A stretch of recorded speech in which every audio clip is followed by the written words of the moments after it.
Brian Billick, Super Bowl winning head coach, Super Bowl 35 champion from the Baltimore Ravens, joining me here on the Rich Eisen Show. Coach, what are your thoughts on the poll question?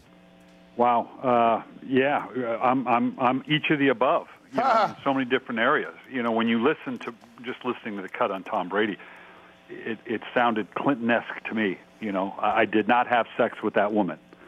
Okay, you know, your interpretation of what cheating is. I find it interesting. First off, the penalty with the Patriots and the organization, I think is appropriate. Even though the report said that they did not know of it, we in college football we'd call this lack of institutional control.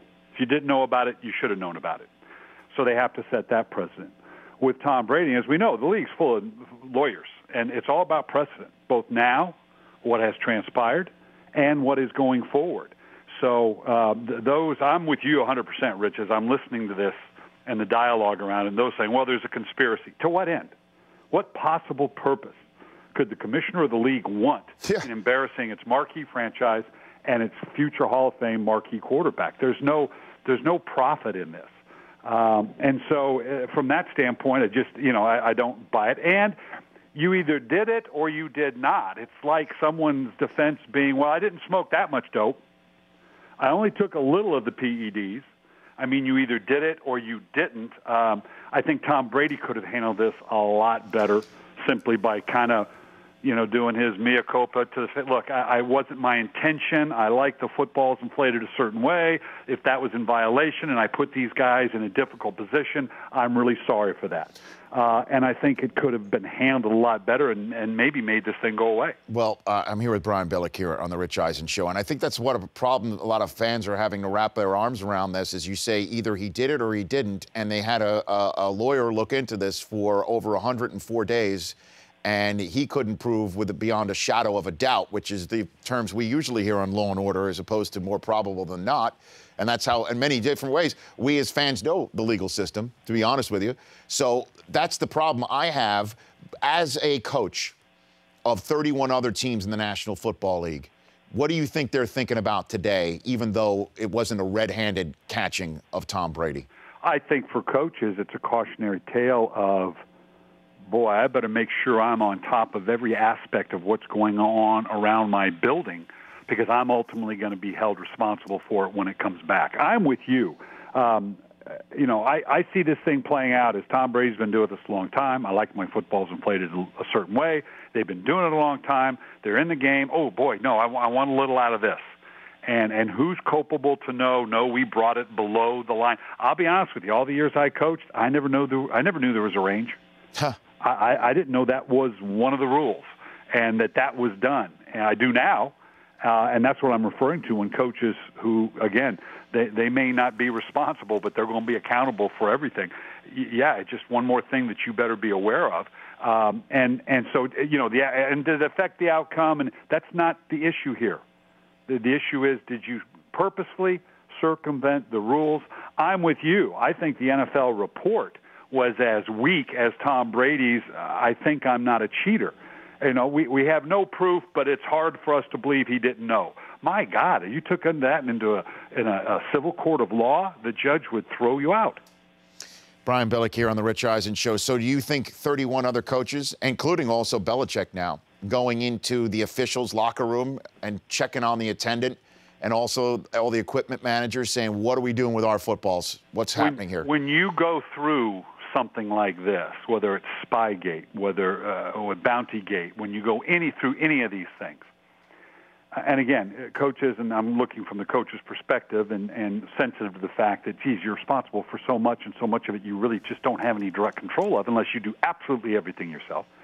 But at the very least, when these types of things happen, you as a coach have to go around to every single member of your organization, coach, player, administrator, scout, secretary, equipment guy, trainers, and sit down and say, what mistake have I made? What have I done to make you think I would allow that?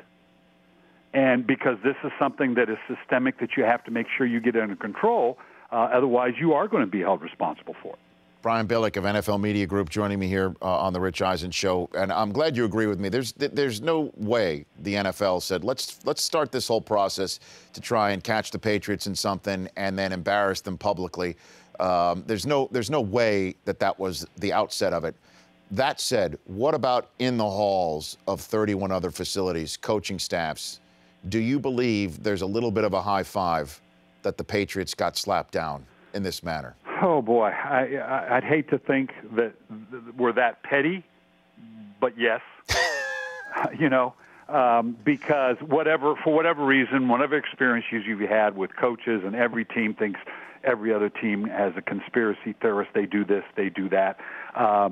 And when you're at the top, when you're the New England Patriots, and you've got, and you're Bill Belichick, and you've got his 6 rings now, both as a head coach and as assistant.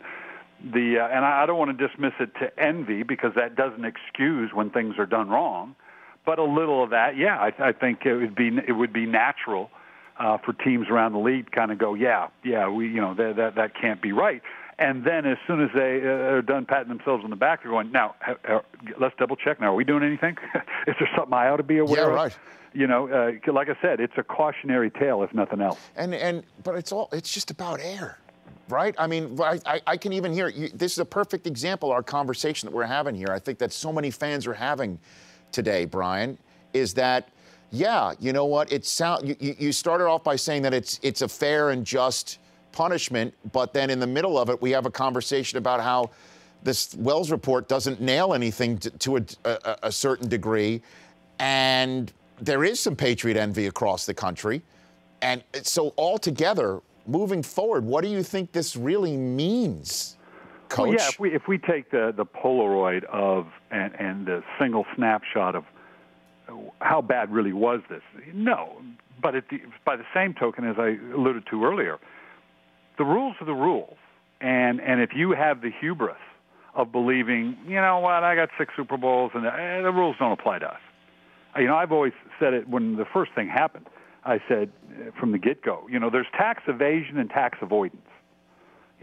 Tax evasion's illegal. You cannot purposefully misrepresent or cheat on your taxes. Tax avoidance, we all try to do. Maximize your deductions. Whatever is due me, I'm going to push that thing to the edge. The Patriots thought they were conducting tax avoidance, and they were indeed conducting tax evasion, and there's a price to go with that. Coach, thanks for calling. I appreciate it. We'll chat down the line, okay? Sounds good. You bet. Brian Billick, NFL Network and NFL.com. The Rich Eisen Show, weekdays at noon Eastern. On Audience.